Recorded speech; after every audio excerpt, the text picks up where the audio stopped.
रात की खूबसूरत सुबह। बेटी सोनी, साहब के लिए चाय ले आओ। मनीष बाबू ने बैठक से ही आवाज़ लगाई। सोनी किचन से ही आवाज़ देती हुई बोली, हाँ पापा बस 2 मिनट और रुकिए, अभी लाती हूँ।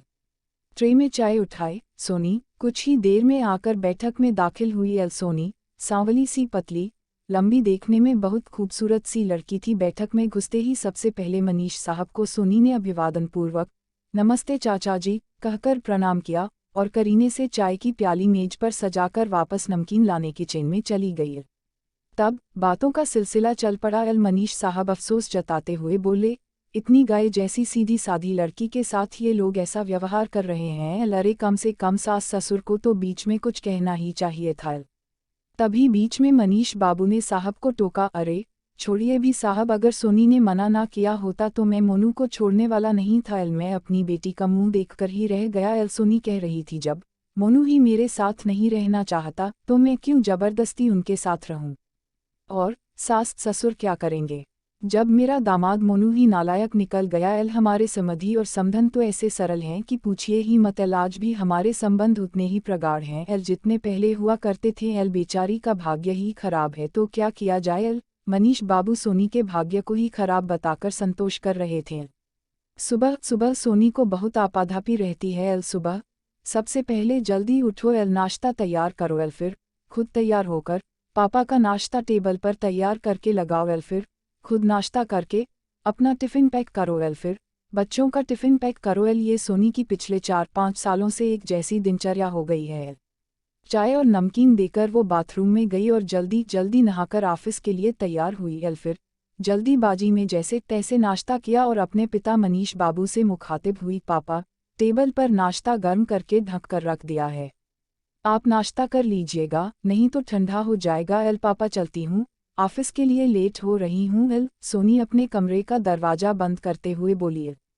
ठीक है बेटा। मनीष बाबू बोले, तुमने अपना टिफ़िन और छाता ले लिया है ना? बाहर बहुत धूप है, छाता लेकर ही बाहर निकलना। मनीष बाबू अखबार साइड में रखते हुए बोले, अरे पापा छाता भूल गई थी। आपने अच्छा किया मुझे याद दिलाया। वो टेबल के नीचे से छाता निकालते हुए बोली। और सोनी बस लेने के लिए बस स्टॉप पर आकर खड़ी हो गई। तुम मुझे बेवकूफ़ समझते हो क्या मोनू? सोनी को जब मोनू की दूसरी शादी के बारे में पता चला था तो जैसे वो चीख पड़ी थी। ऐसा मैंने कब कहा? मोनू संयत स्वर में बोला। ऐसा नहीं है तो फिर कैसा है? एक म्यान में 2 तलवारें नहीं रह सकती, ये तो तुम्हें पता ही है। ठीक वैसे ही मेरे रहते तुम रानी के साथ नहीं रह सकते। सोनी समझौता करने के लिए तैयार नहीं थी। तुम और रोजी दोनों मेरे साथ रहेंगे। मैं तुम्हें अपने घर से भगा थोड़े ही रहा हूँ। मोनू सफाई देता हुआ बोला। मैं आज की लड़की हूँ और स्वाभिमानी भी हूँ। मैं अपनी सौत के साथ जिंदगी नहीं बिता सकती। तुम्हें मेरे और रानी के बीच में से किसी एक को चुनना होगा। सोनी अपने आदर्शों से तिल मात्र भी समझौता नहीं करना चाहती थी। मोनू भी सपाट स्वर में बोला, तुम्हें जो अच्छा लगता है करो, लेकिन रानी मेरे साथ ही रहेगी। तो मैं किस हैसियत से तुम्हारे घर में रहूं, एक बीबी की हैसियत से या एक रखेल की हैसियत से? सोनी बोली। तुम ऐसा क्यों कह रही हो? सारे समाज के सामने हमारी शादी हुई है, फिर तुम मेरी रखेल कैसे हो गई? तुम्हें पहले की तरह ही मान सम्मान इस घर में मिलेगा। मोनू सफाई देता हुआ बोला। मान सम्मान की बात तुम ना ही करो तो ज़्यादा अच्छा है। पूरी पूरी रात तुम उस रानर रानी के कमरे में बिताते हो और उसका बिस्तर गर्म करते हो। मेरे कमरे में झांकने तक नहीं आते और मान सम्मान की बात करते हो। कल मैं पूरी रात बिस्तर पे सिरदर्द और बुखार से तड़पती रही, लेकिन तुम मुझे देखने तक नहीं आए। क्या यही मान सम्मान तुम मुझे दे रहे हो?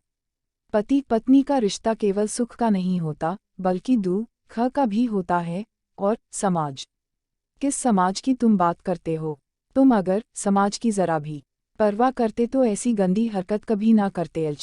एक बीबी के रहते तुमने दूसरी शादी कर ली। तुमने कभी ये भी ना सोचा कि हमारे बच्चे क्या सोचेंगे, उनके संस्कारों पर क्या असर होगा, वो तुम्हारे बारे में क्या सोचेंगे?